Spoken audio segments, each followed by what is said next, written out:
also developing tonight in 1975 in the wealthy enclave of Bellhaven in Greenwich, Connecticut. A 15-year-old girl's body was found under a pine tree. She had been hit so hard with a golf club that it broke the club in half. The blunt end was used to stab her in the neck. Earlier that night, she had been at the Skakel house. The Kennedy cousins were known for running wild and having little adult supervision after the passing of their young mother. Martha had been in the garage, according to the story, with some kids listening to music like typical teenagers. And what happened next, only those who were there really know. Was she killed by the tutor, Ken Littleton, or one of the Skakel boys, Michael or Tommy? Michael spent 10 years in prison before his guilty verdict was overturned and then reinstated and then turned over again this past Friday. Joining me now with the family's reaction is Martha's brother, John Moxley. John, thank you very much for being here. My pleasure. It's good to have you with us. You and your mother have stood up for your sister and what happened to her all these years and sat through all these trials. What went through your mind when this got overturned again against Michael Skakel on Friday? Well, it's frustrating at best because we've, as you said, we've sat through, I can't even tell you how many trials, and we've been in front of the Connecticut State Supreme Court a few times. And every time they've ruled, in our favor, or they didn't buy into the arguments. And, I was at the trial every day, and this is the weakest argument, the habeas of ineffective counsel that they had. And, then the court, the members of the court changed. The judge that wrote the majority opinion retired. The judge, Palmer, that wrote the dissent, I think, waited. They were asked to reconsider. They just made a decision why they need to reconsider. But the reconstitution of the court changed everything. Who do you believe killed Martha? Michael. I'm absolutely convinced of it. I sat through the trial every day. I heard all the evidence. The only thing that I don't know that I suspect is that his brother Tommy and perhaps his cousin Jimmy Tarian know what happened. I don't think his younger brothers know what happened. I think they were innocent. And that's why they're standing by him today. But you never see any of his older siblings in the courts. As you look back on this whole thing and you think about the involvement of the families, obviously this is a family that has a reputation for circling the wagons and protecting each other. How much of that came into play here to you? Well, a lot of the family wasn't there. There was some staunch supporters, and it was their brother, their cousin. If you're not going to stand up for your family, who are you going to stand up for? But they certainly have a lot of practice. ¿Qué tal estáis, mi gente? En este nuevo vídeo de lo inexplicable dentro del especial Halloween 2024 hablaremos del caso de Martha Mosley, que sucedió a finales de los años 70 y que incluso fue llevado a la televisión. Si no conocéis este caso o bien queréis recordarlo, ya sabéis dónde quedaros.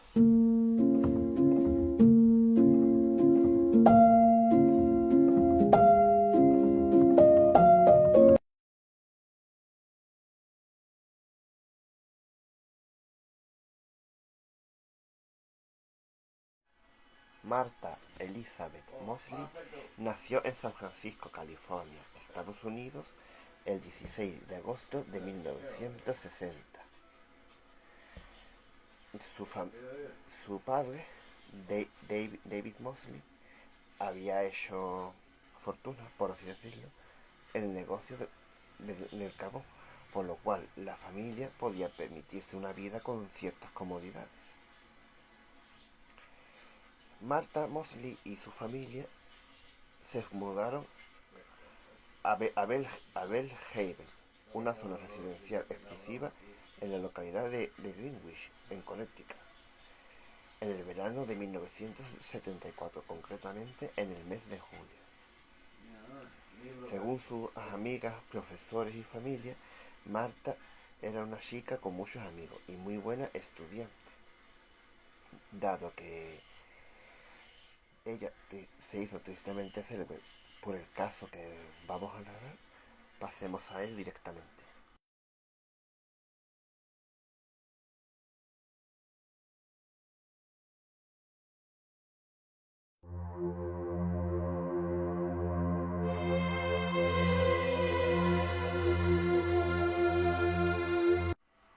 El 30 de octubre de 1975, Martha Mosley, de entonces 15 años, salió de su casa para asistir a una de las fiestas de Halloween que se celebraban en Belhaven. No tenía toque de queda, pero a las 2 de la mañana, su madre, Dorothy, empezó a impacientarse por su ausencia y llamó por teléfono a su mejor amiga. Marta no estaba con ella, pero habían estado juntas durante la noche. Era la víspera de Halloween y en muchas casas se celebraban fiestas, y tal vez se había quedado dormida en alguna. Los Mosley apenas llevaban 1 año y 3 meses en la comunidad, pero Marta ya era muy popular y se había integrado con facilidad entre los jóvenes de la zona. Era una más. Una joven de 15 años, rubia, afable, con cierto atractivo, y que todavía era apenas una niña que sonreía feliz tras haberse desprendido de los Brackes. Dorothy no quiso angustiarse y se quedó dormida mientras esperaba a su hija. Sin embargo, la preocupación no duró mucho. A la mañana siguiente, del 31 de octubre, una de las amigas de Marta, que iba camino de su casa, encontró su cuerpo cerca de la misma. La adolescente yacía bajo un pino con la ropa interior a la altura de los tobillos y la cabeza desfigurada. El arma del crimen no tardó en aparecer. Se trataba de un palo de golf de mujer, con un hierro 6. El ataque había sido tan salvaje que el palo se había roto, la empuñadura desaparecido y algunos fragmentos habían quedado incrustados en el cráneo de la adolescente. Como hemos dicho, la empuñadura, en la que probablemente había las huellas dactilares del asesino, había desaparecido. Aunque fue fácil averiguar a quién pertenecía aquel palo de golf. Era propiedad de Anne Skaker, que había fallecido de cáncer 3 años antes, en 1972.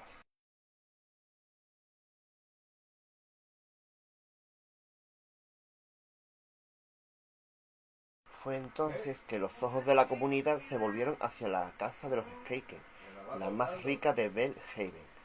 Allí vivía Rushton Skaker, el viudo de Anne, y sus 7 hijos, una chica y 6 chicos. 2 de ellos, Tommy y Michael, pertenecían al grupo de amigos de Marta, y ella había estado en su casa la noche anterior, por lo que ya comentamos de las fiestas de Halloween. Con un arma del crimen que entonces había salido de la mansión Skaker, en la que Marta había pasado parte de la noche anterior, y 2 miembros del clan entre las personas que vieron por última vez a la joven, era fácil pensar que aquella familia era la primera sospechosa. A pesar de las evidencias abrumadoras, ningún juez firmó una orden de registro inmediata, aunque tal vez habría que buscar la explicación en el apellido Skaker. Tal vez podría ser un apellido común, demasiado familiar, pero era el mismo con el que había nacido no una mujer cualquiera,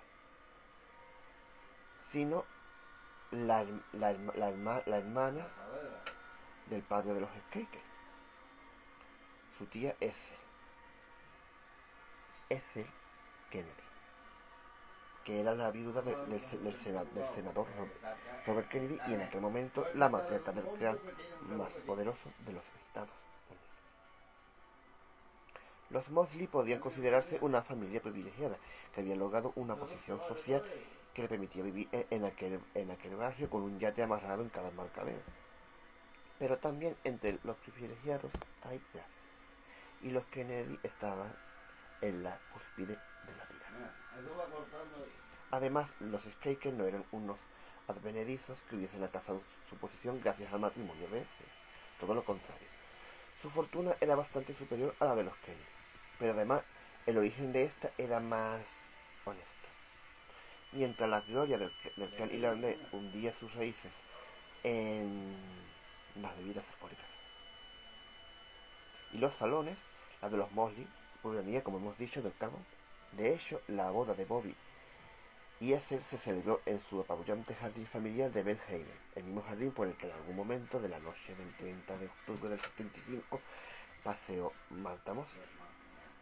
Al margen del origen del arma homicida y del hecho de que Marta hubiese ido a la fiesta en casa de los Skaker, un punto de reunión habitual de los adolescentes del barrio, debido a la ausencia de vigilancia paterna, todos los vecinos del barrio sospechaban que el asesino seguía en aquella casa.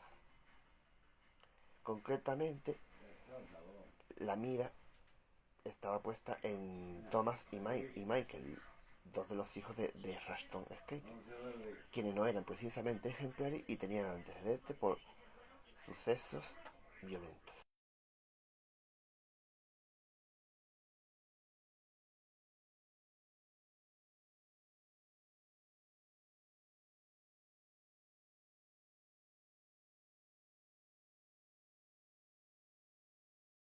La investigación por el crimen de Martha Mosley comenzó, pero la investigación, en lugar de centrarse en los Skaker,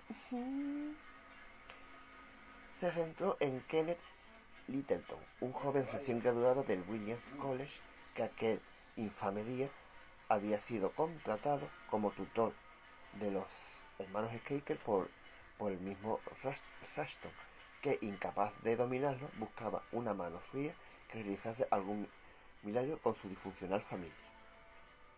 La policía, pues, le consideró el principal sospechoso, a pesar de que no conocía a Marta para nada, y el ensañamiento con el cuerpo de la joven parecía indicar algo más personal. Ni a Marta, ni el barrio, y el hecho de que el cuerpo hubiese sido desplazado reflejaba cierto conocimiento de la zona. Littleton era el más improbable de todos los sospechosos. No tenía el apellido Skaker y nadie iba a molestarse en defenderlo. Para los vecinos también resultaba creíble, a pesar de que Thomas Skaker, Tommy, para sus amigos, había sido casi con toda seguridad la última persona en ver a Marta viva, y de los indicios que señalaba de la dirección de aquella familia, nadie en Greenwich quería pensar que el mal vivía y venía de dentro de su comunidad idílica.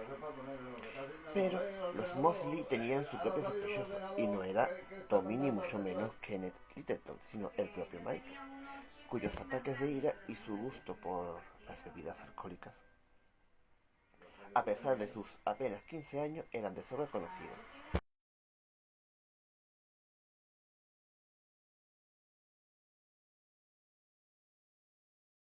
El caso de Martha Mosley pudo haber quedado en el olvido con el paso de los años, de no ser porque la casualidad hizo que se cruzase por medio el escritor y periodista Dominic Dunn, especializado en sucesos de true crime.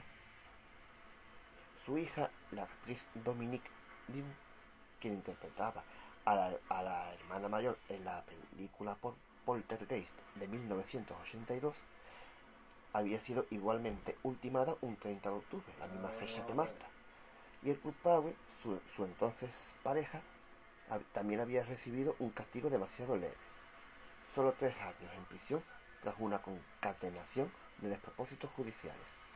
3 años por matar a golpes a una actriz de carrera prometedora que en aquellos momentos se encontraba rodando V, una de las series más exitosas de los 80. La muerte de su hija había propiciado un interés en Dunn por las injusticias y lo convirtió en un prestigioso cronista de juicios, algo que no era novedoso en su familia. Su cuñada, la escritora Joan Didion, había seguido el juicio contra Charles Manson y la familia, y, a modo de detalle, le había comprado a Linda Kasabian el vestido con el que ésta finalmente declaró en el estrado.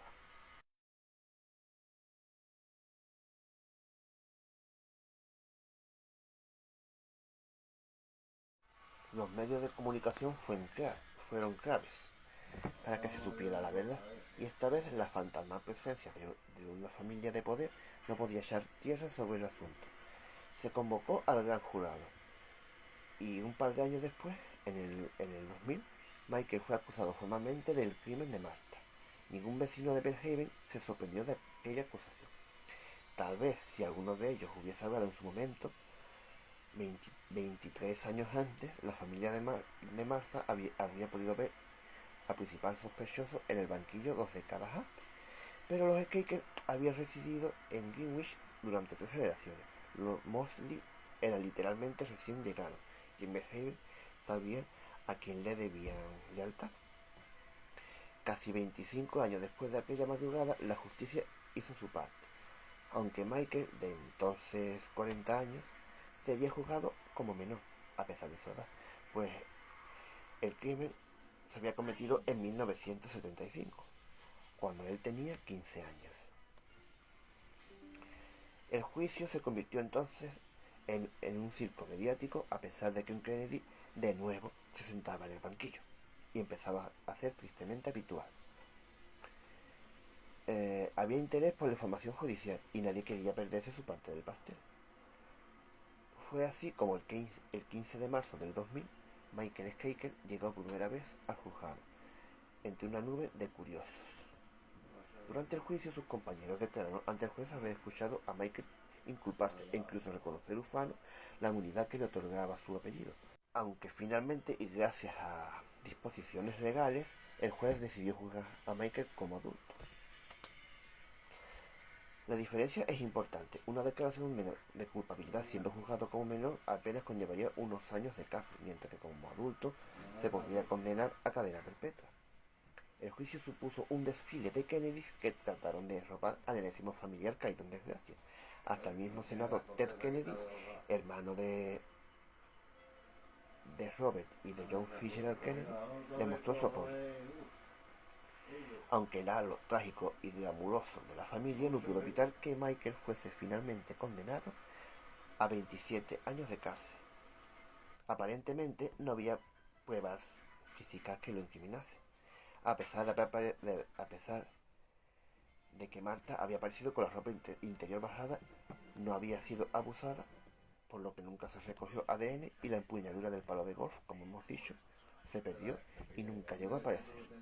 Michael fue juzgado en base a los testimonios varios que le acusaban de haberse inculpado reiteradamente en público, a la declaración de su ex esposa, que le acusaba de maltrato físico y mental, y una vida errática en la que no faltaron los excesos de sustancias y las expresiones de ira.